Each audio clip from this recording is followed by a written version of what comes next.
Halo, saya Herbalis Kartika dari channel Exploring Herbal.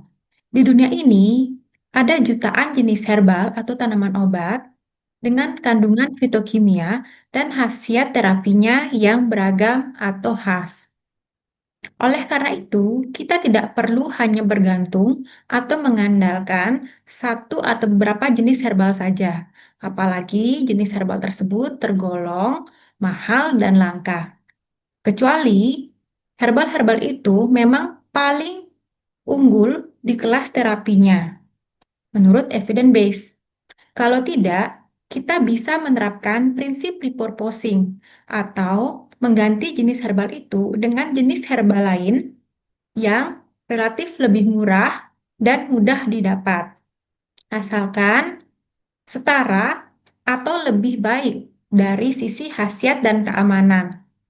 Di channel ini, Anda dapat menemukan banyak info seputar jenis herbal yang mudah ditemukan di Indonesia, beserta informasi terkait fitokimia dan khasiatnya yang tentu terkini dan terpercaya. Semoga dapat menambah wawasan dan membantu Anda untuk menemukan alternatif terapi alami yang cocok untuk Anda. Selamat menyimak!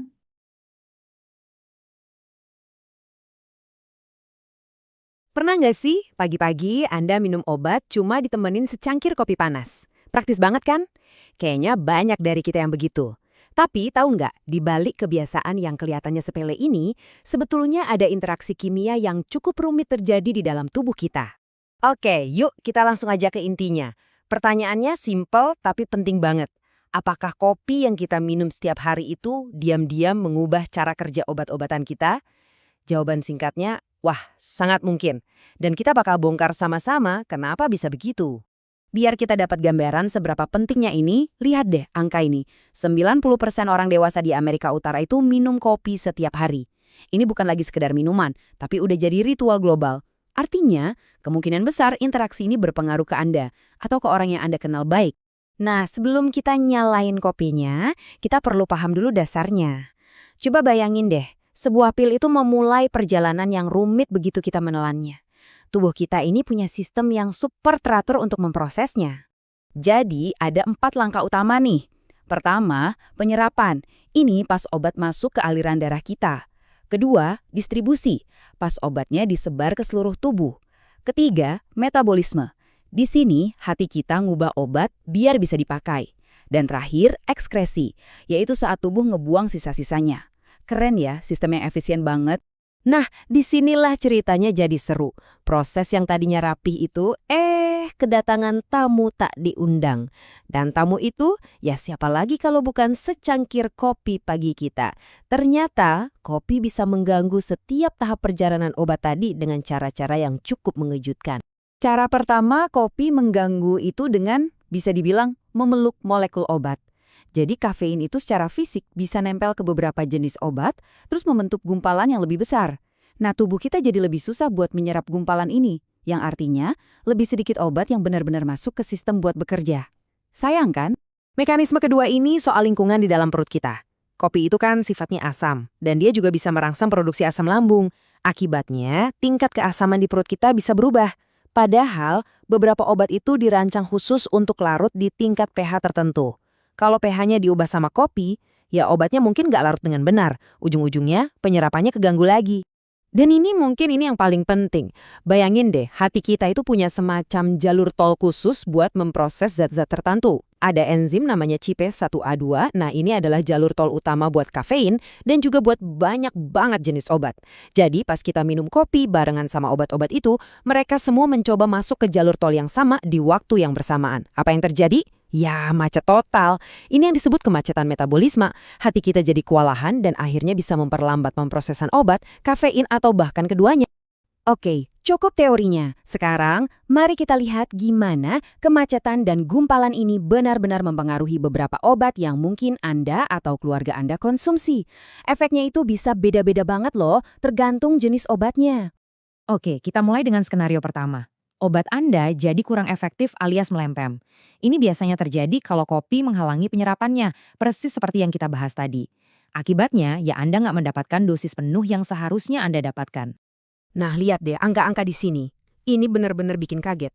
Untuk obat tiroid seperti tiroksin, penyerapannya bisa anjlok sampai 55%. Bayangin, lebih dari setengah dosisnya hilang gitu aja. Terus, alendronat untuk osteoporosis, penyerapannya berkurang sekitar 60%. Dan yang paling drastis, ini dia, suplemen zat besi. Penyerapan zat besi bisa turun drastis sampai 90%. Itu penurunan efektivitas yang luar biasa besar, cuma gara-gara waktu minum obat yang salah. Nah, sekarang kita lihat kebalikannya. Gara-gara kemacetan metabolisme di hati tadi, beberapa obat malah jadi bertahan lebih lama di sistem tubuh kita. Ini bisa bikin efeknya jadi lebih kuat, kadang-kadang malah sampai ke tingkat yang nggak kita inginkan atau bahkan berbahaya. Contohnya juga jelas banget. Kopi ternyata bisa mempercepat penyerapan aspirin. Untuk ergotamin, obat migrain, kopi bikin obatnya jadi lebih gampang diserap tubuh. Dan yang paling bikin melongo, untuk obat antipsikotik seperti clozapine, konsentrasinya di dalam darah bisa melonjak sampai 97%. Ini benar-benar nunjukin betapa kuatnya interaksi ini. Dan ada satu area di mana interaksi ini jadi super krusial, antidepresan. Seperti yang dikatakan kutipan dari penelitian ini bukan masalah sepele. Mengubah respons pasien terhadap terapi antidepresan itu bisa punya konsekuensi yang serius banget buat kesehatan mental seseorang. Dan tabel ini nunjukin betapa rumitnya masalah ini. Untuk golongan SSRI seperti fluvoxamine, obatnya malah bikin efek kafein jadi lebih kuat. Jadi Anda bisa jadi lebih gelisah atau deg-degan. Untuk golongan TCA, mereka memperlambat pemrosesan kafein. Dan untuk MEOI, wah ini kombinasinya bisa berbahaya. Bahkan bisa meningkatkan risiko tekanan darah tinggi kalau dosis kafeinnya tinggi. Jadi jelas, nggak ada satu aturan yang berlaku buat semua. Oke, setelah dengar semua informasi ini, tujuannya bukan buat bikin Anda jadi berhenti minum kopi atau jadi takut sama obat ya. Sama sekali bukan. Tujuannya adalah memberdayakan Anda dengan pengetahuan, biar Anda bisa membuat pilihan yang lebih cerdas dan tentunya lebih aman. Jadi, intinya apa nih? Apa yang perlu kita ingat? Pertama dan paling utama, ngobrol sama ahlinya. Kasih tahu dokter atau apoteker Anda seberapa sering dan seberapa banyak Anda minum kopi. Tanyakan soal jeda waktu. Seringkali ngasih jarak 1 atau 2 jam aja udah cukup banget kok. Dan yang paling penting, please jangan pernah coba-coba mengubah dosis obat Anda sendiri. Kuncinya adalah sadar dan tahu. Ini semua membawa kita ke sebuah pemikiran akhir. Interaksi antara kopi dan obat ini kan cuma satu contoh kecil bagaimana kebiasaan kita sehari-hari bisa diam-diam memengaruhi biologi tubuh kita. Ini jadi bikin kita bertanya-tanya ya, kira-kira interaksi tersembunyi apa lagi yang ada di makanan, minuman, dan rutinitas kita yang mungkin sedang membentuk kesehatan kita dengan cara yang belum kita sadari sepenuhnya. Sesuatu untuk kita renungkan bersama.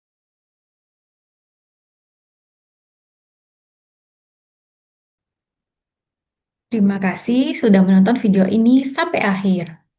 Kalau channel ini bermanfaat untuk Anda, jangan lupa klik like dan subscribe, serta aktifkan lonceng notifikasi. Anda juga dapat memberikan saran untuk konten video-video berikutnya di channel ini melalui kolom komentar. Sampai jumpa di video berikutnya.